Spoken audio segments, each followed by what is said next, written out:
अगर आपको लगता है कि कमरे में ऑल आउट लगा लेने से घर के सारे मच्छर भाग जाएंगे और आप डेंगू से बच जाएंगे, तो ये आपकी सबसे बड़ी भूल होगी। इस वीडियो में मैं बताऊंगा कि किस तरह से आप डेंगू से बच सकते हैं, डेंगू होता क्या है, उसके सिम्टम्स क्या है और उसके ट्रीटमेंट क्या है। तो इस वीडियो को बिना स्किप किए लास्ट तक जरूर देखना।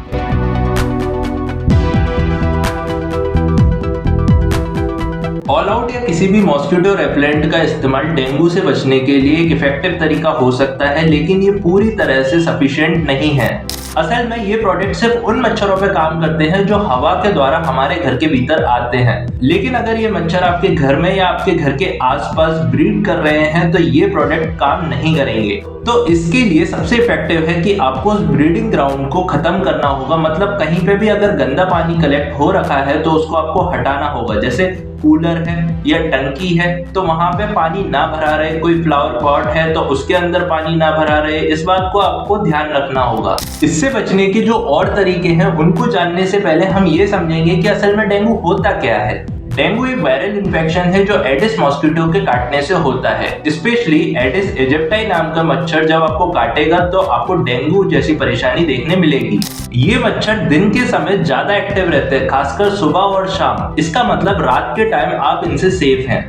इनकी खासियत ये है कि इनको ठहरा हुआ पानी चाहिए, पानी साफ होना चाहिए, तब ये मच्छर अपने लार्वा को उस पानी में गिराते हैं और उससे एक नए मच्छर पैदा होते हैं। और ये मच्छर इतने भूखे होते हैं कि इनका पेट एक जने को काट के नहीं भरता। कम से कम 50-60 घरों में जाएंगे, 50-60 लोगों को एक साथ काटेंगे तब इनका पेट जाके भरता है।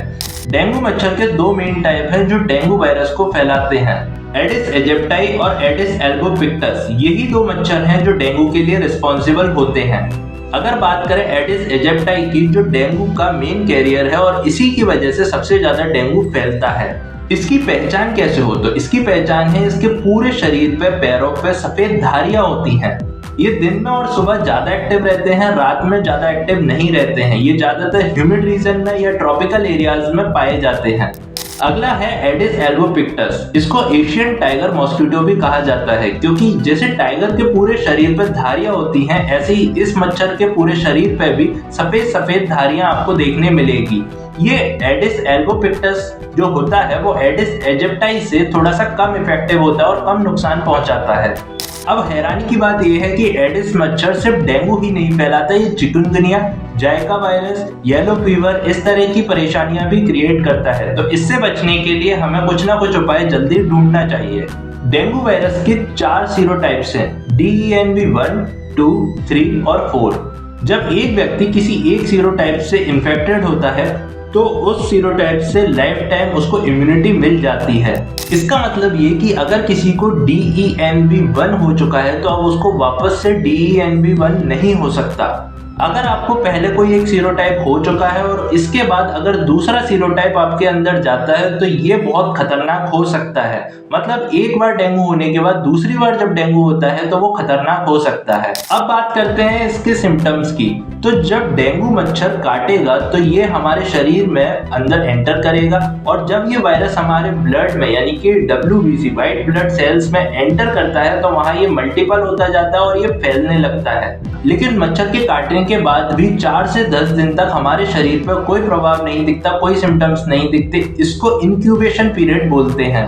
अब आपने ये नोटिस किया होगा कि जब किसी को डेंगू होती है तो उसकी प्लेटलेट बहुत तेजी से गिरती है। ऐसा इसलिए क्योंकि जब डेंगू हमारे बोन मैरो के अंदर एंटर करता है तो वहां से जो प्लेटलेट का प्रोडक्शन होता है उसको वो स्लो कर देता है। तो जितनी प्लेटलेट्स हमको चाहिए होती है वो उतनी बन नहीं पाती है हमारे बोन मैरो के थ्रू। आमतौर पर हमारे शरीर में जो प्रेजेंट स्प्लीन है वो हमारे प्लेटलेट्स को फिल्टर करने का काम करता है। लेकिन जब डेंगू होता है तो ये ओवर एक्टिव हो जाता है और जिसकी वजह से इसका साइज थोड़ा सा बढ़ भी जाता है।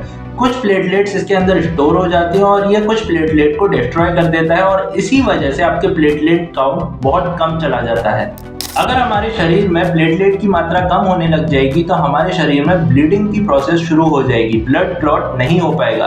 तो इसका मतलब आपके मसूड़ों से खून आ सकता है, मुंह से खून आ सकता है, नाक से खून आ सकता है। इसके और भी सिम्टम्स हैं, जैसे इसमें बहुत तेज बुखार आता है, सिर के पीछे दर्द होता है या आंखों के पीछे आपको दर्द होता है, बार बार वॉमिट आती है, नौजिया जैसी परेशानी आपको देखने मिल सकती है। अब बात करते हैं कि इसको ठीक कैसे किया जाए। तो सबसे इम्पोर्टेंट है अपनी इम्यूनिटी को बूस्ट रखना। अब इम्यूनिटी को बूस्ट रखने के लिए आपको नीम गिलोय का काढ़ा लेना है। नीम गिलोय का काढ़ा कैसे लेना है कि आपको इतनी बड़ी एक डंडी लेनी है नीम की, गिलोय की, और फिर उसको कूटना है।